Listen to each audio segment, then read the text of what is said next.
आइए सॉल्व करते हैं। पहला क्वेश्चन है D square Y by D X square minus 6 into D Y by D X plus 9y is equal to 6 into e power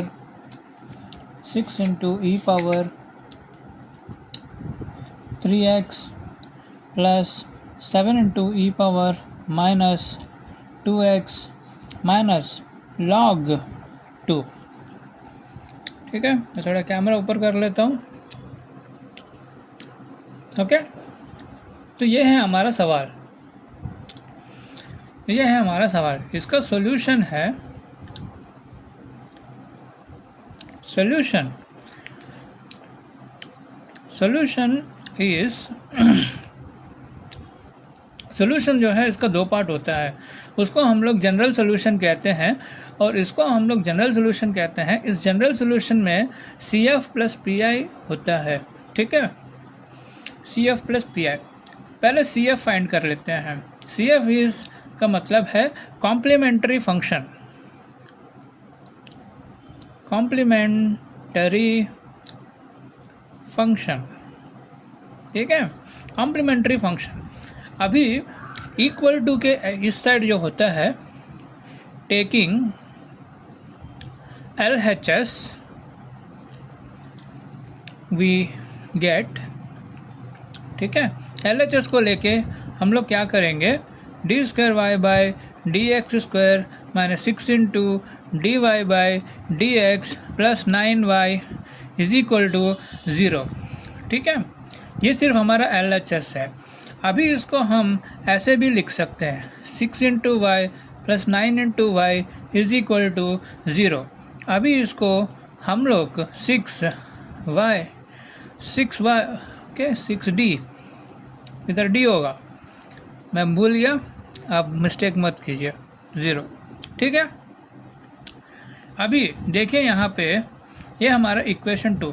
अभी हम लोग कैलकुलेटर की मदद से इसको सॉल्व करते हैं। देखिए मैं सबको समझाता हूँ। कैलकुलेटर जो होता है, मेरे पास कैशियो FX991 MS है। इसको जैसे ही ऑन करेंगे आपको कॉम्प्लेक्स मोड में, मोड को प्रेस करेंगे कॉम्प्लेक्स में जाएंगे, बाद में मोड को प्रेस करेंगे इक्वेशन में जाएंगे। Equation is number 1, how many unknowns करके आएगा। हमें अननोन्स को नहीं, हमें डिग्री चाहिए। ये कौन सा डिग्री इक्वेशन है, ये सेकंड डिग्री इक्वेशन है। तब क्या करेंगे, हम 2 प्रेस करेंगे। ये पूछ रहा है कि कोफिशिएंट क्या है, तो इसका कोफिशिएंट 1 है, इसका कोफिशिएंट -6 है, इस और ये वाला है 9। तो आ गया हमारा roots. So x is equal to 3, दूसरा रूट भी अगर चेक करोगे 3 है। देखिए हमारे 2 रूट्स जो है वो इक्वल है, alpha is equal to 3 and beta is equal to 3। Roots are same, roots दोनों सेम है, तो इसका कॉम्प्लीमेंट्री फंक्शन होगा, ऐसे लिखेंगे हमें। देखिए ये y as a function of time है, y as a function of time, तो इसको ऐसे ही लिखेंगे हम, y as a function of x is equal to a into E power, okay, a into E power minus, नहीं ये plus है, plus 3x plus bx into ई power 3x। और फाइनली हम इसको ऐसे लिखेंगे a plus b x into E power 3x। ये हो गया हमारा कॉम्प्लीमेंट्री फंक्शन,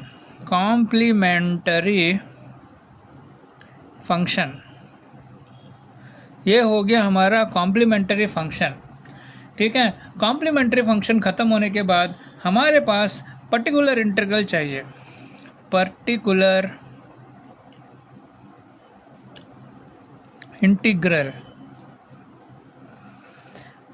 इंटीग्रल को चाहिए तो हमें राइट हैंड साइड लेना पड़ेगा। Taking right hand side we get, अब देखो ये जो है ये इस तरह की फॉर्म में है, तो इस तरह की फॉर्म में आपको लिखना पड़ेगा C D plus 9 of Y is equal to 6 into E power 3x plus 7 into E power minus 2x और माइनस ऑफ लॉग ऑफ 2। ठीक है, अब देखो y क्या होगा, 6 into E power 3x divided by D square minus 6d plus 9 plus 7 into E power minus 2x by D square minus 6d plus 9। Okay, और last में minus of log of 2 by D square minus 6d plus 9। ठीक है, तो मैं दोबारा लिखता हूँ आपकी कन्वीनियंस के लिए, कैमरा में नहीं दिख रहा था। E power 3x divided by D square minus 6d plus 9 plus 7 into E power 2x divided by D square minus 6d plus 9 minus log 2 divided by D square minus 6d plus 9। ठीक है, इधर से हम क्या करते हैं, इसको आगे बढ़ते हैं। देखिए हमारे पास PI1 है, ये PI2 है, ये PI3 है। ठीक है, तो हमें 3 PIs ढूंढनी पड़ेगी। 3 तो PI हम अभी ढूंढते हैं। देखिए कैसे मैं करता हूँ, पहले हम फर्स्ट वाला PI को देखते हैं। Okay, so let's start.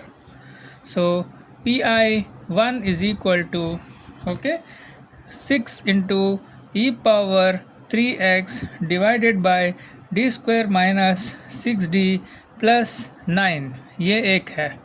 इसको कैसे सॉल्व करेंगे, देखिए इसको सॉल्व करना सबसे बड़ा इजी है। 6 इंटू ई पावर 3 और x D square minus 6d plus 9 है, ये 3 इसके अंदर सब्सटीट्यूट करेंगे।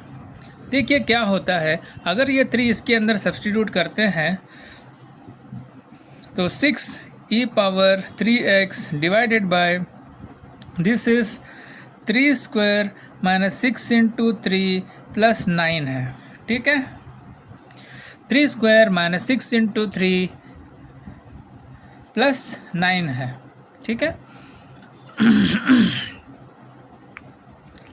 सो क्या हुआ, अभी गौर से देखिए ये 3 स्क्वायर है, इसको हम अगर सॉल्व करेंगे ई पावर 3x ओके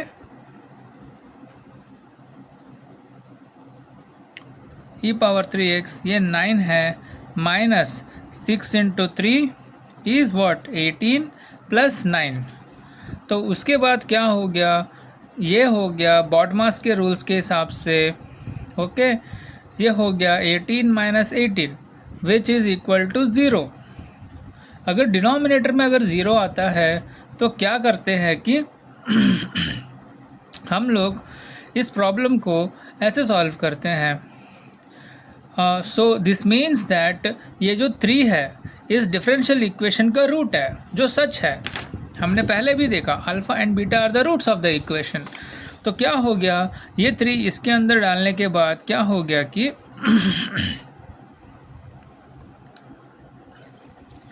क्या हो गया कि दिस इज़ अ रूट। सो इसको सॉल्व करने के लिए क्या करना है कि ऊपर में एक x रखना है, ई पावर 3x डिवाइडेड बाय 2, इसको डिफ्रेंशिएट करना है। Then you get d minus 6। Again 3 अगर सब्सटीट्यूट करोगे फिर भी f of d is equal to 0। Then again what you have to do, you have to redifferentiate it again. So finally x square divided by 2 रह जाएगा, 2 और ये 2 cancel हो जाएंगे, so 3x स्क्वायर हो जाएगा। और गेटिंग इट, नहीं तो डिफ्रेंशिएट करोगे तो ओके 2 टाइम्स डिफ्रेंशिएट करोगे तो 2 ही लास्ट में बचेगा, सो 3x स्क्वायर में बच जाएगा। So the first PI is 3x square. Okay, let's find the second PI. That is PI2। इस PI2 को कैलकुलेट करने के लिए 7 into E power minus 2x divided by D square minus 6d plus 9, ये -2 directly इसमें substitute करो पहले। 7 into ई power minus 2x divided bye ये हो गया +4 आपका -6 इंटू -2 प्लस 9। अब बाद में क्या करना है, c e into -2x divided bye 9 + 4 is 13 and 6 into 2 is 12। So 13 + 12 is what? 13 + 12 is what? 13 + 12 is 25। So that's it. ये हमारा सेकेंड PI हो गया।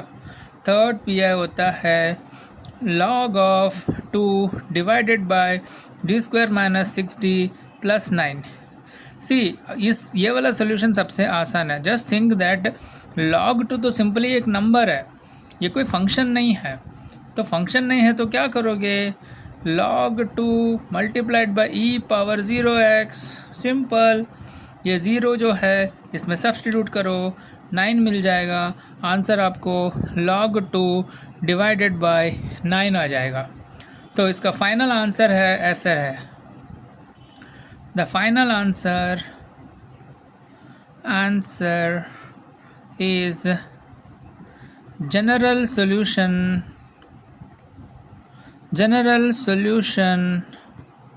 that is CF plus PI. So what is the general solution? General solution is y as a function of x is equal to a plus bx of e power 3x plus 3x square, okay, 3x square